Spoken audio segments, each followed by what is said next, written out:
हमने पिछले क्लास में electric field due to charged infinitely long wire देखा था। ठीक है, यानी हमारे पास एक इनफाइनाइटली लॉन्ग वायर है और उसकी वजह से इलेक्ट्रिक फील्ड किसी पॉइंट पे क्या होता है वो हमने निकाला था। That was also an application of Gauss law. So अभी इस क्लास में हम ये जानेंगे कि electric field due to charged infinite plane क्या होगा। ठीक है, किसी पॉइंट पे एक इनफाइनाइट प्लेन है और वो चार्ज्ड है, और उस प्लेन से किसी डिस्टेंट पॉइंट पे एक पॉइंट है और वहां पे हम देखेंगे कि इलेक्ट्रिक फील्ड क्या होगा। ठीक है, लेट्स सी। तो हमारे पास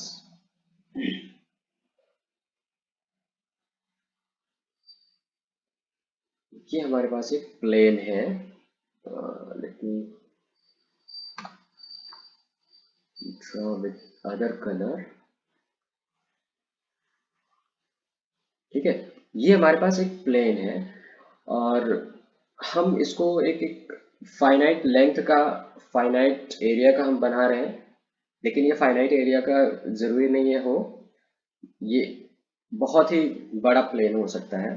ठीक है, तो ऐसा इमेजिन करते हैं कि एक बहुत बड़ा प्लेन है और उसका एक छोटा सा पार्ट हम एनालाइज करेंगे। ठीक है, तो लेट्स से कि इस पे चार्ज जो है डिस्ट्रीब्यूटेड चार्ज है। ठीक है, तो जो चार्ज की डेंसिटी है, area charge density, surface charge density जिसे हम बोलते हैं, सिग्मा सिग्मा है। ठीक है, और इस सरफेस का जो एरिया है वो क्या है, ए है। तो जो टोटल चार्ज हो गया इस प्लेन पे वो क्या हो जाएगा, Q. Sigma multiplied by area is equal to Q. ठीक है, जो हमारा सिग्मा है वो क्या है, sigma is surface charge density. ठीक है, ए क्या है, area of the plane, area of plane है। ठीक है, तो हमने ये पढ़ रखा है कि जो सरफेस चार्ज डेंसिटी होता है उस वो हमने कैसे डिफाइन किया था, टोटल चार्ज डिवाइडेड बाय जो सरफेस का एरिया है, surface area. This is how we have define surface charge density. So जो मैंने यहाँ पे स्मॉल क्यू से लिखा है, जो कि यहाँ पे कैपिटल क्यू भी लिख सकते हैं, नो प्रॉब्लम। तो जो टोटल चार्ज है इस प्लेन पे वो क्या है, सिग्मा मल्टीप्लाइड बाय ए। ठीक है, ओके। अभी हम देखते हैं कि इस पे एक एक पॉइंट हम ले लेते हैं। लेट्स से कि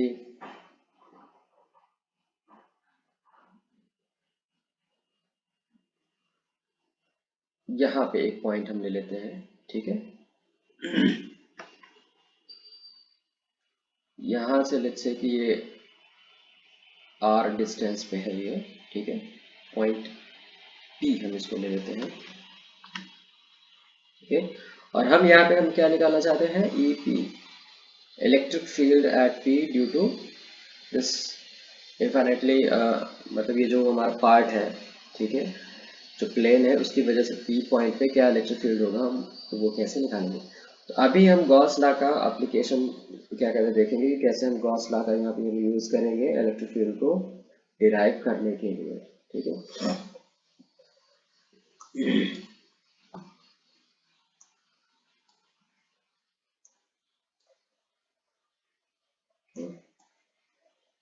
तो हम क्या करते हैं, गॉस लॉ में हमने क्या देखा है कि क्लोज्ड फाई हमने देखा था। ठीक है, किसी क्लोज्ड सरफेस के अंदर एक जो चार्ज है वो क्लोज एक सरफेस से क्लोज्ड एरिया में है। ठीक है, दैट मीन्स चार्ज जो है वो सरफेस से घिरा हुआ है, कहीं पे भी होल्स नहीं है। ठीक है, क्लोज सरफेस उसको हम बोलते हैं। उस पे जो फ्लक्स होगा वो क्या होगा, total charge divided by epsilon not. ठीक है, तो अभी हम यहाँ पे ये हमको पता है, ये हमको पता है बाय गॉस लॉ। ठीक है, गॉस लॉ से हमको ये रिलेशन हमको पता है। ठीक, अभी हम इसको इक्वेशन 1 मान लेते हैं और हम फ्लक्स निकाल सकते हैं एक और तरीके से भी। ठीक है, तो कैसे निकालेंगे अभी हम देखते हैं। ये प्लेन जो है इस पे जो चार्जेस हैं, ठीक, जो इलेक्ट्रिक फील्ड का डायरेक्शन होगा इस डायरेक्शन में ऐसे होगा, प्लेन के परपेंडिकुलर डायरेक्शन में होगा। ठीक है, इलेक्ट्रिक फील्ड का डायरेक्शन इस तरीके से होगा और इस साइड में, ठीक, ये राइट साइड हो गया, लेफ्ट साइड में इस साइड में होगा। ठीक है, ये बिल्कुल ऐसे मान सकते हैं कि जैसे कि ये प्लेन है और वो इल्यूमिनेटेड है। ठीक है, एक एक प्लेन शीट है, जैसे हमारा बल्ब होता है स्फेरिकल शेप में, रफली स्फेरिकल शेप में होता है, ट्यूब लाइट होती है, ठीक है, वो सिलेंड्रिकल शेप में होती है। उसी तरीके से हम एक प्लेन मान सकते हैं जो कि इल्यूमिनेटेड है, प्लेन है, वो लाइट है, लाइट सोर्स है, वो हमारा क्या क्या कहते हैं परपेंडिकुलर डायरेक्शन में उसकी रेज जा रही है। उसी तरीके से हमारा इलेक्ट्रिक फील्ड हम यहाँ पे हम देख रहे हैं। तो जो प्लेन से परपेंडिकुलर डायरेक्शन में हमारा इलेक्ट्रिक फील्ड का डायरेक्शन है, हमको इलेक्ट्रिक फील्ड का मैग्नीट्यूड नहीं पता है, हमको इलेक्ट्रिक फील्ड का डायरेक्शन पता है। ठीक है, राइट साइड में बेसिकली हमारा जो ये प्लेन है उसके नॉर्मल डायरेक्शन में हमारा इलेक्ट्रिक फील्ड का डायरेक्शन है। ठीक है, हमने सरफेस का, किसी भी सरफेस का हमने नॉर्मल पढ़ा हुआ है, नॉर्मल कैसे देखते हैं, कैसे निकालते हैं। तो इस प्लेन का जो नॉर्मल डायरेक्शन होगा वो इस प्लेन के परपेंडिकुलर डायरेक्शन में नॉर्मल होगा। ठीक है, और इधर इस साइड में होगा। ठीक है, तो ये हमारा सरफेस का नॉर्मल हो गया। तो बेसिकली ये सेम नॉर्मल है जो कि हमारा प्लेन के दो पार्ट हैं। ठीक, एक लेफ्ट साइड में है, एक राइट साइड में है, और दोनों का जो नॉर्मल है वो आउटवर्ड डायरेक्शन में है।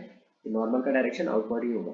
ठीक है, तो हम क्या करने वाले हैं कि हम एक सरफेस से इस जो प्लेन शीट है, हमने जिसका एरिया हमने ए ले रखा है, इस प्लेन शीट को हम एक सरफेस से क्लोज करेंगे ताकि जो इस प्लेन पे जो चार्ज है वो एक क्लोज सरफेस के अंदर आ जाए, तब जाके हम गॉस लॉ यूज कर पाएंगे। तो सबसे पहला काम हम यही करेंगे, इस प्लेन को एक क्लोज सरफेस के हम इसको क्लोज कर देते हैं इस तरीके से। ठीक है,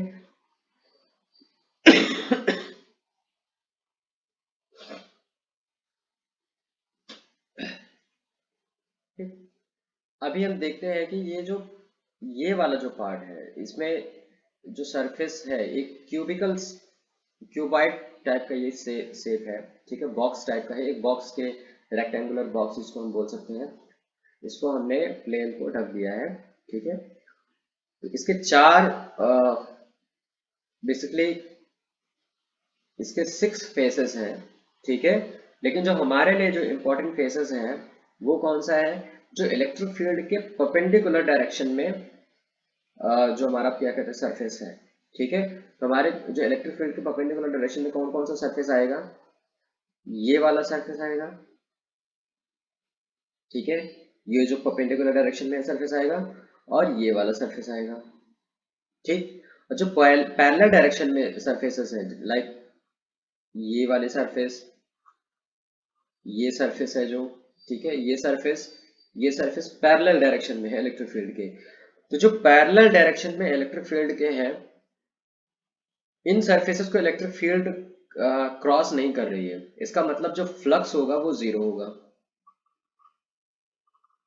ठीक है, हमको इंडिविजुअल सरफेसेस से फ्लक्स निकाल लेना है और उसके बाद सभी को सम अप करना है, तभी जाके हम टोटल फ्लक्स हम निकाल पाएंगे। ठीक, तो अभी हमने क्या देखा कि जो जिन जिन इलेक्ट्रिक फील्ड जिन जिन प्लेन्स को क्रॉस कर रही है, हम उन्हीं प्लेन पे हम फ्लक्स निकाल पाएंगे। जिन पे जिन सरफेसेस को इलेक्ट्रिक फील्ड क्रॉस नहीं कर रही है वहां पे फ्लक्स क्या होगा, जीरो होगा। ठीक है, तो ये वाले सरफेस से फ्लक्स जीरो होगा, ये सरफेस से फ्लक्स जीरो होगा। सिर्फ दो ही सरफेस है जिन पे फ्लक्स जीरो नहीं होगा, नॉन जीरो सरफेस फ्लक्स आएगा, नॉन जीरो फ्लक्स आएगा। एक ये आएगा जिसको हमने फाई वन मान लिया है, और एक ये आएगा जिसको हमने फाई टू मान लिया है। अभी हम देखते हैं कि फाई वन और फाई टू कितना होगा। तो फाई वन कितना होगा, ठीक है, electric field dot area vector. ठीक है, तो ये एरिया वेक्टर जो होगा हमने इसको थोड़ा सा ऊपर बना रखा है, लेकिन ये हम ये वाला जो एरिया हम इसको मान रहे हैं ए, ठीक है, और इसका भी एरिया क्या है, ए है, ठीक। तो ये जो थोड़ा सा मुझे इसको मॉडिफाई करके बनाना चाहिए था, एक सेकेंड।